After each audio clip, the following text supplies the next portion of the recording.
आकाशवाणी से प्रस्तुत हैं प्रादेशिक समाचार।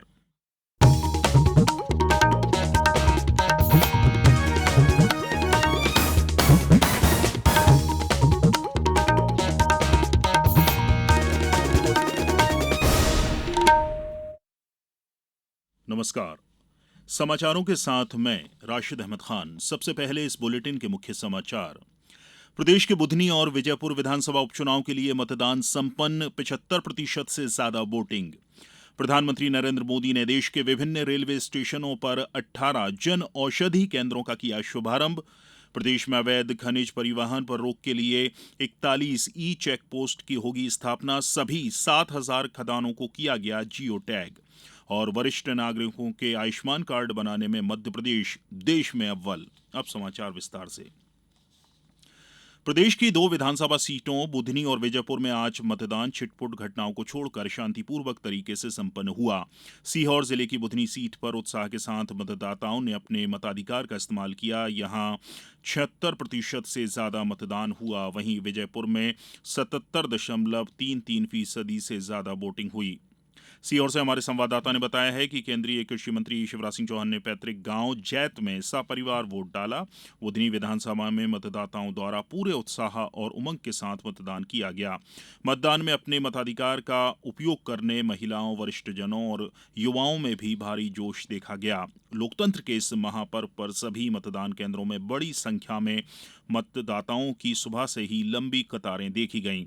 मतदान केंद्रों पर महिला, बुजुर्ग और युवा मतदाता बड़ी संख्या में वोट डालने पहुंचे। गौरतलब है कि श्री चौहान इस सीट से विधायक थे। सांसद बनने के बाद उन्होंने यहां से इस्तीफा दे दिया था। उधर विजयपुर में रामनिवास रावत के भाजपा में शामिल होने के बाद उपचुनाव हुआ। विजयपुर में वन मंत्री रामनिवास रावत का मुकाबला कांग्रेस के मुकेश मल्होत्रा से है। वहीं बुधनी में भाजपा प्रत्याशी रमाकांत भार्गव के सामने कांग्रेस ने राजकुमार पटेल को उतारा है। प्रधानमंत्री नरेंद्र मोदी ने आज देश भर के विभिन्न रेलवे स्टेशनों पर 18 प्रधानमंत्री भारतीय जन औषधि केंद्रों का शुभारंभ किया। उन्होंने बिहार के दरभंगा से वीडियो कॉन्फ्रेंसिंग के माध्यम से 12,000 करोड़ रुपए से अधिक की अन्य विकासात्मक परियोजनाओं के साथ इन केंद्रों का उद्घाटन किया।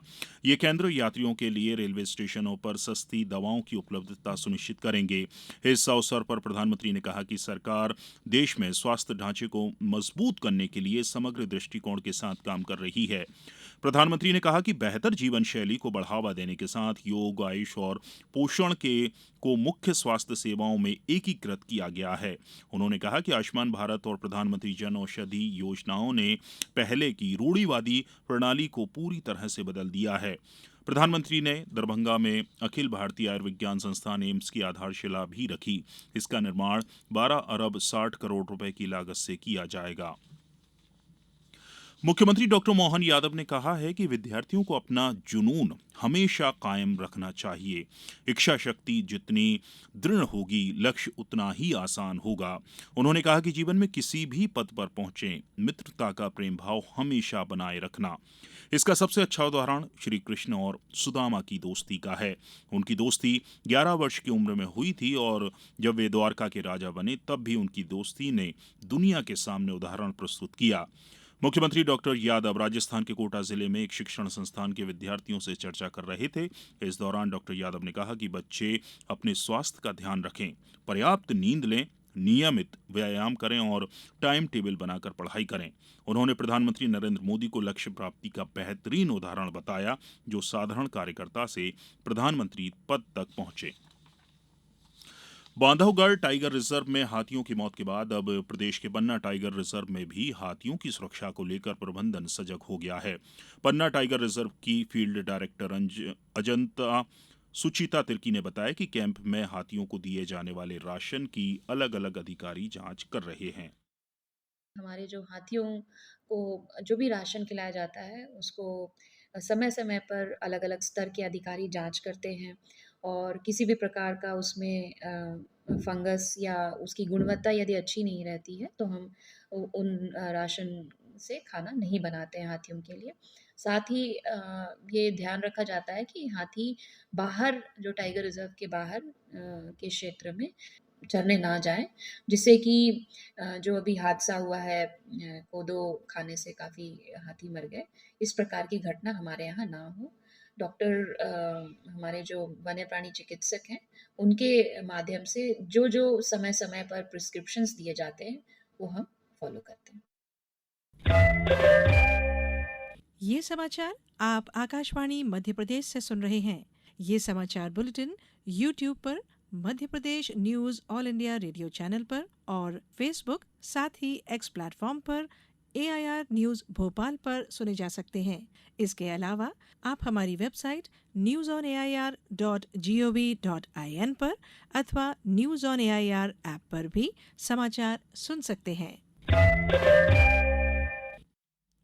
समाचारों में एक बार फिर आपका स्वागत है। प्रदेश में अवैध खनिज परिवहन पर नियंत्रण के लिए 41 ई चेक पोस्ट की स्थापना की जा रही है। मुख्यमंत्री डॉ मोहन यादव ने इसकी जानकारी देते हुए बताया कि प्रदेश की सभी 7,000 खदानों को जियो टैग कर दिया गया है।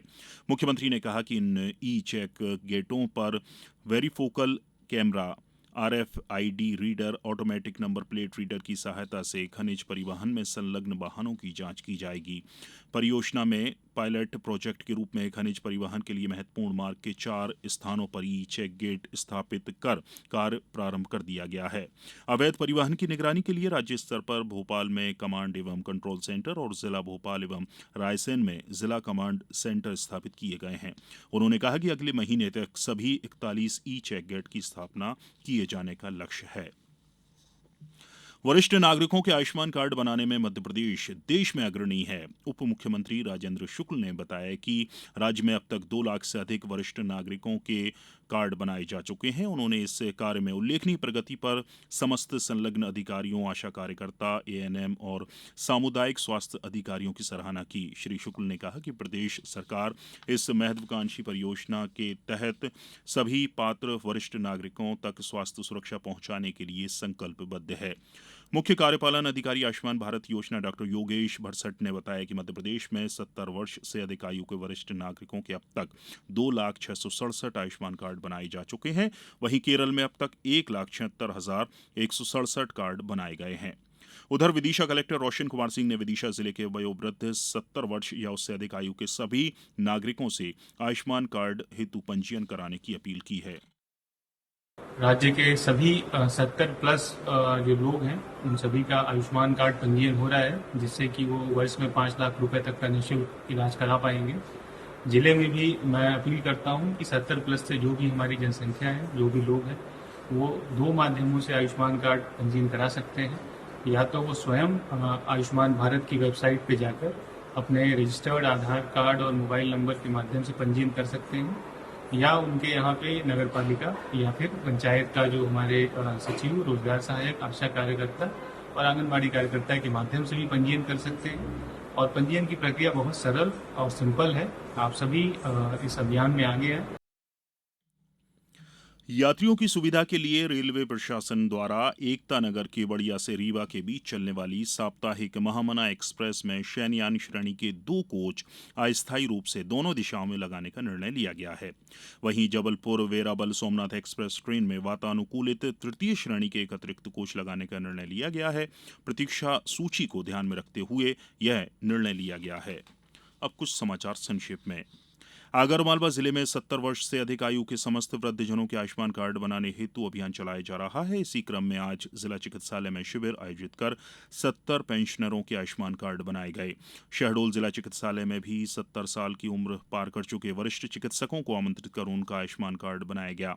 आपात स्थिति में मरीजों के त्वरित उपचार हेतु रायसेन जिला चिकित्सालय में कलेक्टर की उपस्थिति में आज मॉक ड्रिल की गई। नीमच जिले में राजस्व अभिलेख त्रुटियों को ठीक करने के लिए 15 नवंबर से 15 दिसंबर तक राजस्व महाअभियान 3.0 का आयोजन किया जाएगा। अशोकनगर में आपदा प्रबंधन संबंधी प्रशिक्षण का आयोजन कलेक्ट्रेट सभा कक्ष में आज आयोजित किया गया।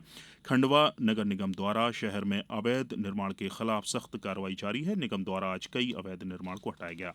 अंत में मुख्य समाचार एक बार फिर। प्रदेश में बुधनी और विजयपुर विधानसभा उपचुनाव के लिए मतदान संपन्न, 75% से ज्यादा वोटिंग। प्रधानमंत्री नरेंद्र मोदी ने देश के विभिन्न रेलवे स्टेशनों पर 18 जन औषधि केंद्रों का किया शुभारंभ। प्रदेश में अवैध खनिज परिवहन पर रोक के लिए 41 ई चेक गेट की होगी स्थापना। सभी 7,000 खदानों को किया गया जियो टैग। और वरिष्ठ नागरिकों के आयुष्मान कार्ड बनाने में मध्य प्रदेश देश में अव्वल। इस बुलेटिन में इतना ही। नमस्कार।